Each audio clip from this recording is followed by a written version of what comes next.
Hello everyone, today's lesson I'm going to cover the paper 1 2019 June, the first 2 and 3 exercises. We're going to see the first 3 exercises on the paper.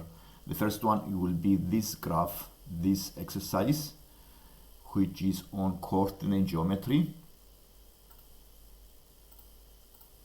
And then we're going to see the small angle approximations. And the number 3 is differentiating a function using the quotient rule. And we can see also the binomial expansion with fractional powers. And let's start the lesson. This exercise gives you the graph of the cosine x. And using this diagram, we need to show why the equation cos x minus 2x minus a half equals 0 has only one real solution. So we need to see why the cos x minus 2x minus a half is equal to 0 has only one real root. Now looking at this equation, it's not easy to solve it and find the solutions. We have one trigonometric function and the other are polynomials. The other way we use to prove and find solutions is by using the graphs. So by using the graph of the cosine x and the graph of a straight line, because this equation is divided in two functions, a trigonometric function and a straight line, 2x plus a half. So I rearrange the equation. As you can see here, I have changed the equation into cos x equals 2x plus a half. And to show that it has only one real root, it is enough to show that they have only one point of intersection, the graphs of the cosine x and the straight line 2x plus a half. So all I did here is to draw a sketch of the two graphs. The cos x is already there and the 2x plus a half. And you see from the graph that you have only one point of intersection, and this is a proof that it has only one real root. The equation cos x minus 2x minus a half equal to 0. The second part now. Given that the root of the equation is a and the a is small, use the small angle approximation for the cosine x to estimate the value of the a, the root of the equation, to 3 decimal places. Here we use the topic small angle approximations of trigonometric functions. The small angle approximations of trigonometric functions go together with 2-3 formulas that I have summarized here from the book. Okay, if the angle of the trigonometric function is very small, the value of the sine theta is equivalent to the angle theta. The same with the tan theta. The value of the tan theta is equivalent to the angle theta in radians. Okay, the angle theta is in radians here. And the cos theta, the cosine of theta, is equivalent to 1 minus theta squared over 2. And because the exercise told you that the angle is small, we can replace the cosine theta with 1 minus theta squared over 2. And you can see here how I found the solutions. I replaced the cos x with the 1 minus x squared over 2, and then I subtracted the 2x minus a half and make it equal to 0. This is the equation that we have been asked to solve.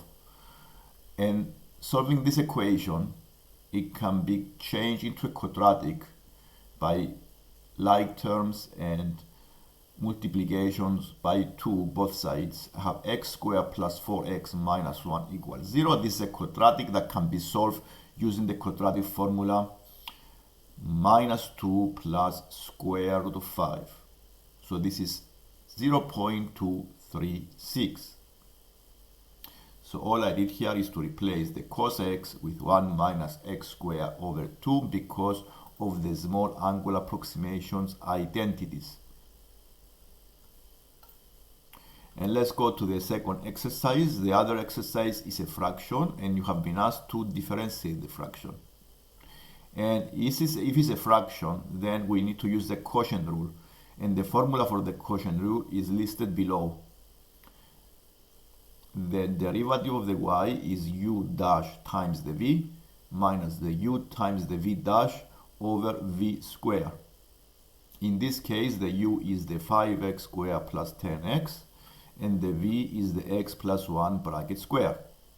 So I followed the quotient rule, and I found this fraction, 10x plus 10 bracket x plus 1 squared minus 5x squared plus 10x times 2 times x plus 1 over x plus 1 bracket power 4. This fraction, we found this fraction by following the formula of the quotient rule. The next thing to do is to do some algebra simplifying the terms, especially factorizing, and cancel common factors. And then you can see that the derivative, it goes into this fraction, a over x plus 1 to a power. So this is what I did here. I factorize, I cancel common factors, x plus 1 on both of the sides. Okay, so this cancel also the x plus 1 here, and this is, and then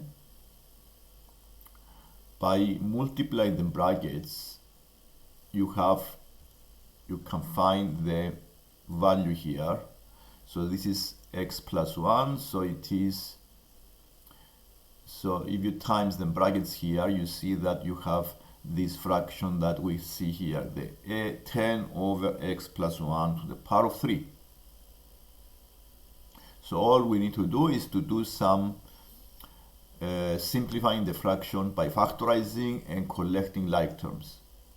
And then we found the fraction of the derivative is 10 over x plus 1 to the power of 3.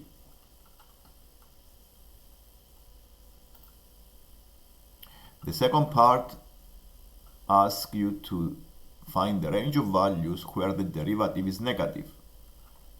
The derivative is 10 over x plus 1 to the power of 3. The numerator is positive. So the only way for the derivative to be negative is when the denominator is negative. And the denominator is negative when the x plus 1 is negative. So it's all the values of x that are less than minus 1. And this is the range of values of x that make the derivative negative. This is the range of values of x where the derivative is negative. And let's go to the binomial expansion. In this exercise, they give you a fraction. The denominator is a fractional power. So in this case, if the power is a fractional power, you use the formula of the binomial expansion that is listed below. Okay, this is the formula to use when the power is a fraction or a negative power. Is 1 plus x to the power of n is equal to 1 plus nx plus n times n minus 1 over 2 factorial times x squared plus n times n minus 1 times n minus 2 over 3 factorial times x cubed, and so on. And this is, I follow this formula by making the bracket to a negative fractional power because I found the reciprocal of the fraction. I took the reciprocal of the fraction, and then the bracket is 4 minus x to the power of minus a half.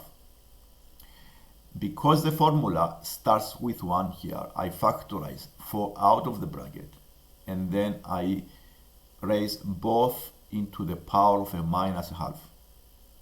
And all I did after that is to follow the formula that I have shown you here. I put the numbers into the formula, simplifying the formula, and I found the expansion, the first three terms, half plus 1 over 16x plus 3 over 256 x squared. And this is for the first part. And for the second part, they give you three values of x, and we need to give a reason which of the three values of x should not be used for this binomial expansion to find approximations. We cannot use there's one condition. If you see the binomial condition, the condition is the modulus of x to be less than 1 in the formula. So we take the modulus of x over 4 to be less than 1, which means the x over 4 need to be greater than minus 1 and less than 1.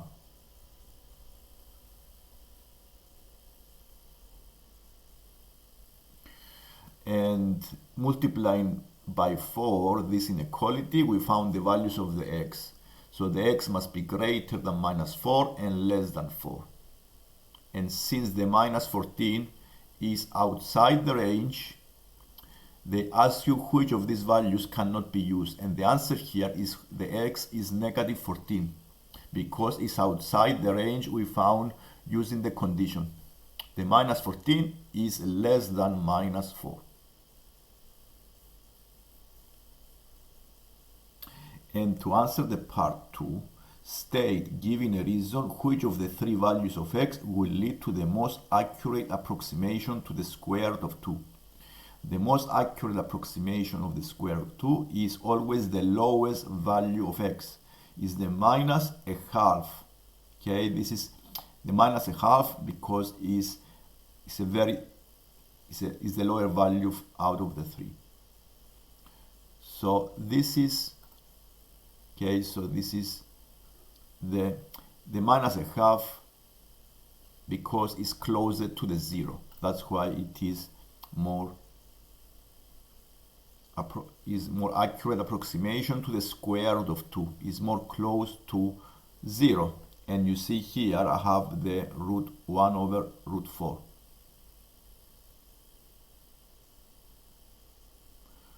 So that's the lesson for today. I can continue the lesson in the next tutorial. Thank you.